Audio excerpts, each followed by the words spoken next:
वंदे मातरम में अब तक हमने आपको भारत के अलग अलग युद्ध के बारे में बताया है, उन युद्ध के दौरान कौन सी लड़ाइयां लड़ी गई उनके बारे में बताया है, भारत के परम वीरों के किस्से आपको सुनाए हैं।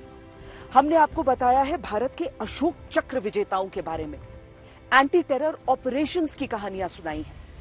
इस बार हम आपको भारत की अलग अलग बॉर्डर्स पर लेकर चलेंगे, वो इलाके जहां पर हमारी सेनाएं तैनात रहती हैं।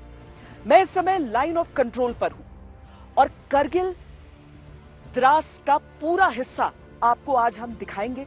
यहां पर कौन सी पहाड़ी भारत की है, कहां पर पाकिस्तान का अनधिकृत कब्जा है, इन सारी चीजों से होते हुए हम आपको यह भी समझाने वाले हैं आज कि इन ऊंचे पोस्ट पर भारतीय सैनिक रहते कैसे हैं, कैसे उन तक रसद बाकी सामग्री पहुंचती है, 12 महीने कैसी यहां पर जिंदगी रहती है।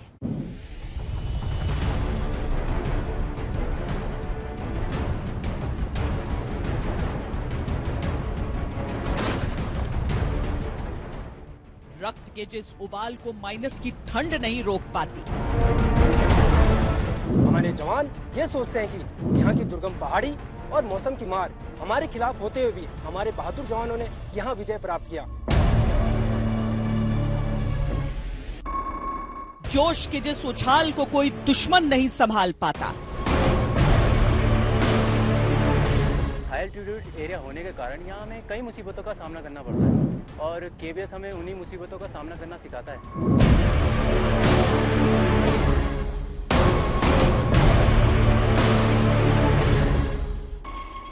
जुनून के जिस आग को कोई चुनौती बुझा नहीं पाती। भारत का पाकिस्तान और चाइना के साथ ज्यादातर सीमा हाई ऑल्टीट्यूड वाले इलाके पर ही आती है, इसलिए यहाँ पर दी गई ट्रेनिंग काफी महत्वपूर्ण है। दुश्मन को उसकी हदों में रखने ये वही सैनिक हैं जो सरहदों पर तैनात रहते हैं।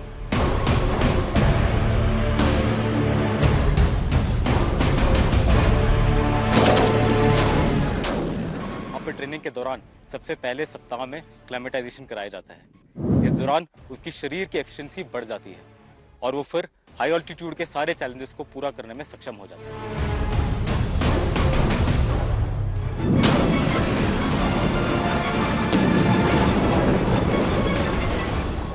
चलिए हमारे साथ उन्हीं सुदूर सरहदों तक, उन शूरवीरों से मिलने, उनकी चुनौतियों को देखने, उनकी तैनाती को समझने। हमारी मातृभूमि पर दुश्मन आकर घुस बैठा था तो उनको मार भगाना हमारे लिए ये अत्यंत जरूरी था। अगर दोबारा ऐसा मौका मिला तो हम दोबारा जो है अपना बलिदान देने के लिए भी तैयार है। अब भी जो दुश्मन इस इलाके में कभी भी जो जुर्रत नहीं कर सकता, कभी नहीं कर सकता। पेड़ पौधों की कमी, ऊंची ऊंची चोटियां सांस लेना भी दूभर करती हैं। द्रास में ठंड के मौसम में दर्ज तापमान दुनिया के रिहायशी इलाकों में न्यूनतम में गिना जाता है। लोग ठंड के उस मौसम में आसान इलाकों का रुख कर लेते हैं, लेकिन सैनिक वो तो इन कठिनाइयों में कुछ और मजबूती से जम जाते हैं।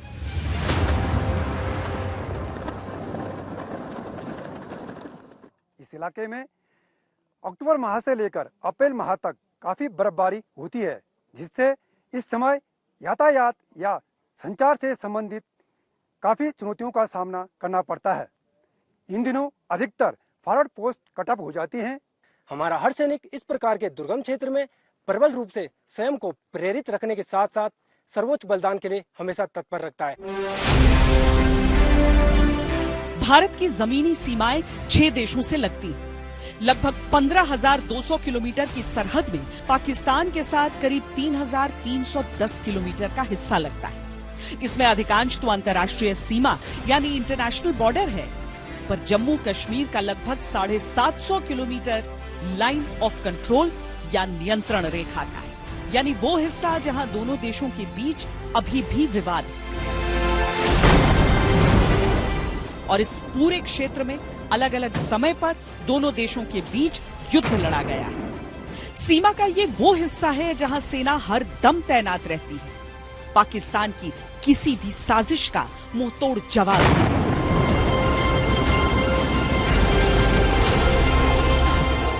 हम सरहद के उस हिस्से से आपको रूबरू कराने निकले हैं जहां 1999 का युद्ध लड़ा गया था। द्रास, करगिल, बटालिक का वो क्षेत्र जहां हर चोटी से ऊंचा है भारतीय सेना का शौर्य। 99 में आप यहाँ पर गाड़ी चलाते थे, हाँ? कैसे चलाना होता था इसका? रात को चलाना पड़ता है, हाँ। नाइट ऑफ बैकग्राउंड में ऑफ करके पूरा एक यहाँ से तकरीबन 11-12 किलोमीटर। तो यहाँ से गोले आते थे, वहाँ से गोले आते हैं पूरा, उसमें पाकिस्तान आ गया था। उसके ऊपर पाकिस्तान था। अच्छा, तो बाद में उन्हें यहाँ से हमारे फौजियों ने भगा दिया उधर। अच्छा, फौजियों ने भगा दिया, वरना इतना मुश्किल होता था इस पर चलना। रात को चलता था, पूरा रात को, दिन को तो बिल्कुल चलता ही नहीं था। 1999 के करगिल युद्ध के बाद से इस पूरे क्षेत्र में सेना की तैनाती 12 महीने रहती है। यहाँ की परिस्थितियों और भूगोल के हिसाब से सैनिकों की ट्रेनिंग जारी रहती है। हम ऐसे ही एक पड़ाव पर पहुंचे। बॉर्डर पर तैनाती होने पर भी यहाँ पर ऐसा नहीं है कि केवल फील्ड में आप एक्शन करते हैं, आपकी ट्रेनिंग बहुत जरूरी होती है। ट्रेनिंग सैनिक करते हैं और हम ऐसी ही जगह पर आए हैं जहाँ पर इस समय फायरिंग की ट्रेनिंग चल रही है और अलग अलग जो पूरी प्रक्रियाएं हैं उनका पालन करते हुए जो ट्रेनिंग चल रही है उसको हम यहाँ पर आकर ऑब्जर्व करने वाले हैं और आपको दिखाने वाले हैं कि क्या होता है, क्यों होता है। सबका एक फोकस होता है, सबका एक कारण होता है कि इस तरह की ट्रेनिंग अगर दी जा रही है तो क्यों दी जा रही है, यहाँ पर किस तरह की फायरिंग पर फोकस किया जाता है। यहाँ की अगर पूरे हम ज्योग्राफी को, यहाँ के भूगोल को देखें तो उसके हिसाब से क्या चैलेंजेस हो सकते हैं। तो वो सारी चीजें देखते हुए अब इसमें क्या होता है कि जो वेपन्स अब भारतीय सेना जिनका इस्तेमाल कर रही है उसमें आप इन वेपन्स को देखिए ऐसे ताकि वो ईज ऑफ यूज हो, सैनिकों के हिसाब से वो रहें, इन चीजों में एक्यूरेट रहें, यानी निशाना जो नीचे से ऊपर की ओर साध रहे हैं वो बिल्कुल सटीक निशाने पर लगे जाकर। फायर पावर पर बहुत फोकस है और इस ट्रेनिंग के दौरान आप यही चीज महसूस करेंगे। यहाँ पर ये यानी फॉरवर्ड एरिया में भी डिप्लॉयमेंट रहता है लेकिन फिर भी ट्रेनिंग जरूरी है। बिल्कुल, ट्रेनिंग एक सैनिक के जीवन का बहुत मुख्य हिस्सा है एंड एक कंटिन्यूस प्रोसेस है ये। जैसे ही एक जवान या फिर एक पूरी पलटन हाई एल्टीट्यूड एरिया में आती है, आते ही सबसे पहले उन्हें 3 वीक की ट्रेनिंग कराई जाती है। इस 3 वीक की ट्रेनिंग के अंदर जो कठिनाइयां उसने झेलनी है आगे आने वाले 2 साल में, उसके बारे में उसे अवगत कराया जाता है। उसे लॉन्ग पेट्रोल्स पे भेजा जाता है, उसे फायरिंग कराई जाती है, एवलांच रेस्क्यू ड्रिल कराए जाते हैं, मेडिकल एस्पेक्ट समझाए जाते हैं जगह के। और यहाँ ट्रेनिंग खत्म नहीं होती। इस 3 वीक की ट्रेनिंग के बाद जब वो इंडक्ट होता है पोस्ट पे, तो पोस्ट पे हर रोज ट्रेनिंग चलती है। एवरी डे 2 घंटे सुबह, 2 घंटे शाम को कंटिन्यूस ट्रेनिंग। तो वो अपडेटेड रहता है अपने वेपन से, अपने इक्विपमेंट से। यहाँ पर ब्रीदिंग इश्यूज होते हैं, आप थोड़ी से तेजी से चल लें या कुछ, तो काफी समय रहने पर भी क्या वो सतर्कता अभी भी सैनिकों को कहा जाता है कि हमेशा अलर्ट रहो कि ब्रीदिंग को लेकर कैसे रखना है? बिल्कुल, हेल्थ को लेकर कोई लापरवाही नहीं होती। हेल्थ और मेडिकल इश्यूज जो हैं उसको लेकर कोई लापरवाही नहीं होती। ये जो इंस्ट्रक्शंस हैं हेल्थ के बारे में और मेडिकल इश्यूज के बारे में, ये कंटिन्यू दिए जाते हैं और कंटिन्यू बताया जाता है कि जैसे आप हाई एल्टीट्यूड में ऊपर और हाइट पे जा रहे हैं तो आपने बीच बीच में ब्रेक लेने हैं, आपने रेगुलरली पानी पीते रहना है और इस तरह की जितनी भी ड्रिल्स हैं वो कंटिन्यूसली उसको इंटीमेट किया जाता है। दरअसल सरहद पर स्थित इस जगह का इतिहास अनोखा है। सामरिक तौर पर महत्वपूर्ण इस चोटी की बहुत ही दिलचस्प कहानी। भारतीय सेना ने इस चोटी पर 3 बार जीत हासिल की। सबसे फर्स्ट बार 17 मई 1965 को मेजर बलजीत सिंह रंधावा साहब और 4 राजपूत के बहादुर जवानों ने इस कम्प्लेक्स को कैप्चर किया था, लेकिन यूएनओ का दबाव होने के कारण हमें फिर एनिमी को वापस सौंपना पड़ा। मतलब यूनाइटेड नेशंस का दबाव यहाँ पर हुआ। पाकिस्तान क्योंकि हर छोटी सी बात के लिए लड़ाई लड़ने की जगह वो सीधा यूनाइटेड नेशंस पहुंचता था, तो अब यूएन ने कहा कि आप वापस लौटा दिए, लेकिन उसी युद्ध में फिर वापस कैप्चर किया। जी मैम, फिर लास्ट बार दूसरी बार 15 अगस्त 1965 को 17 पंजाब के बहादुर जवानों ने इस कम्प्लेक्स को कैप्चर किया, लेकिन ताशकंद समझौता होने के कारण 10 जनवरी 1966 को हमें फिर पाकिस्तान को वापस छोड़ना पड़ा। अच्छा, लास्ट बार 9 दिसंबर 1971 को 211 जीयर के मेजर वेंटीनाथन साहब और 9 मराठा लाई के बहादुर जवानों ने इस कम्प्लेक्स को कैप्चर किया है। तब से लेकर अब तक ये इंडियन आर्मी की जिम्मेवारी का हिस्सा है। मतलब करगिल युद्ध के समय भी ये फीचर हमारे पास था। तो साहब अब ये टूरिस्ट अगर चाहें तो यहाँ इस पॉइंट तक आ सकते हैं। हाँ मैम, 20 जून 2023 को इस को सिविल टूरिज्म के लिए खोल दिया गया है। अभी तक सिविल टूरिज्म कुल 2000 के करीब इधर विजिट कर चुके हैं।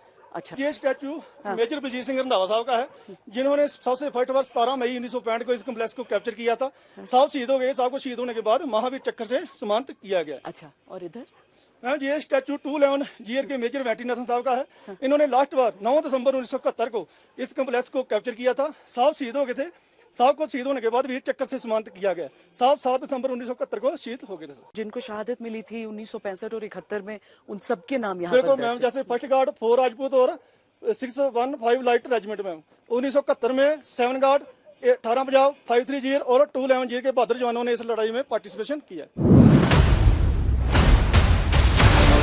आज सैनिक इस चोटी पर और इसी की तरह बाकी ऊंचाइयों पर भी मजबूती से काबिज हैं। हमने देखा कि सैनिकों के हाथों को मजबूत करने के लिए इस क्षेत्र की जरूरत के अनुरूप अत्याधुनिक हथियार दिए गए हैं। मैदानी इलाके में दुश्मन के टैंक को बर्बाद करने के लिए और पहाड़ी इलाके में दुश्मन के बंकरों को बर्बाद करने के लिए हमें 84 mm रॉकेट लॉन्चर मार्क 4 की जरूरत पड़ती है। इससे एक जवान एक समय पर एक वेपन से दुश्मन के टैंकों को और दुश्मन की पैदल सेना को बर्बाद कर सकता है। अपनी सेना को दिन के समय धुआं के पर्दा देने के लिए और रात के समय दुश्मन के इलाके में टारगेट के ऊपर रोशनी करने के लिए हम इससे इल राउंड भी फायर करते हैं।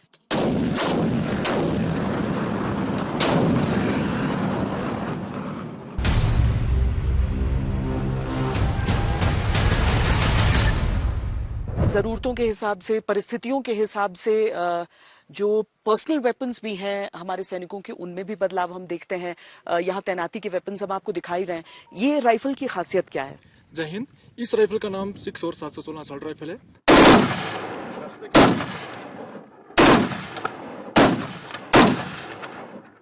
ये यूएसए का बना हुआ है। इसकी एक खासियत यह है, हम 500 से लेकर 800 मीटर तक आसानी से दुश्मन को single shot burst round fire से बर्बाद कर सकते हैं। इस हथियार की कुछ एक विशेषताएं जो इस प्रकार से हैं। इसमें मैगजीन कैच और fire safety catch left side और राइट साइड दोनों दे रखा है। अगर कोई बंदा लेफ्ट हैंड फायरर है, कोई राइट हैंड फायरर है, वो इसका आराम से इस्तेमाल कर सकता है। कई बार क्या होता है कि हाइट अलग अलग होने के कारण की बट को एडजस्ट करना पड़ता है। इसमें एडजस्टिंग बट की सुविधा दे रखी है। साथ में क्या होता है कि फायरिंग के दौरान धूल वगैरह उड़ती है। इसमें एजेक्शन स्लॉट के ऊपर ना कवर के लिए डस्ट कवर की सुविधा दे रखी है। अच्छा। साथ में इसमें क्या है कि जो ओपन साइड और रियर साइड दोनों है ना, इनमें जीरो करने के लिए हमें किसी भी जीरो टूल की जरूरत नहीं पड़ती है। साथ में इसके पिकनोटिंग रेल दे रखी है, जिसके ऊपर हम डे साइड और नाइट साइड आसानी से इस्तेमाल कर सकते हैं। अगर ना भी इस्तेमाल करें, हम जरूरत अनुसार इस्तेमाल करके उसको उतार के रख सकते हैं। जरूरत के हिसाब से फ्लेक्सिबिलिटी बहुत है।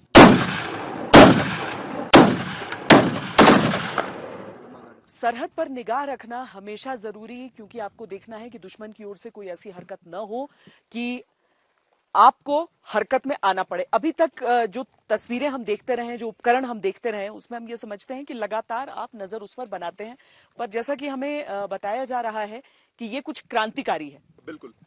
ये एक स्पोटोस्कोप है। आप लोगों ने बाइनोकुलर के बारे में सुना होगा, जिसमें संतरी कंटिन्यूसली बाइनोकुलर से देखते हुए सर्वेलेंस करता है। दिन के समय सर्वेलेंस करने के लिए एक संतरी को कंटिन्यूसली इसके ऊपर खड़े रहने की जरूरत नहीं है। संतरी बंकर के अंदर हो सकता है, बाहर बर्फ गिर रही है, एकदम हार्श वेदर है और टेम्परेचर बिल्कुल लो है, इसको हम बाहर लगा सकते हैं ओपन के अंदर, किसी छुपाव वाले इलाके के अंदर। संतरी टैब के सहारे बंकर में बैठ के पूरे सर्वेलेंस कर सकता है। अच्छा। और दुश्मन की एक एक एक्टिविटी को नोटिस कर सकता है। यहाँ पर ना टेम्परेचर भी बहुत डाउन होता है, बहुत एक्सट्रीम्स भी यहाँ पर देखते हैं। कितना तक टेम्परेचर जाता है? जैन मैम, ये माइनस 30 तक भी टेम्परेचर जाता है। हाँ। जैसे कि आप देख रहे हो, ये माउंटेन एरिया है। हाँ। तो जहाँ टेम्परेचर कम और बर्फबारी होने के कारण जवानों को चिलबन जैसी बीमारियां होने का खतरा रहता है। तो इन सबको देखते हुए इंडिया द्वारा एक ऐसा उपकरण तैयार किया गया है जो कम टेम्परेचर में हाथ और पाँव को गर्म रखने में मदद करता है। अच्छा। इसको अल्ट्राथिन डिजाइन में तैयार किया गया है, जो एक इको फ्रेंडली उपकरण है।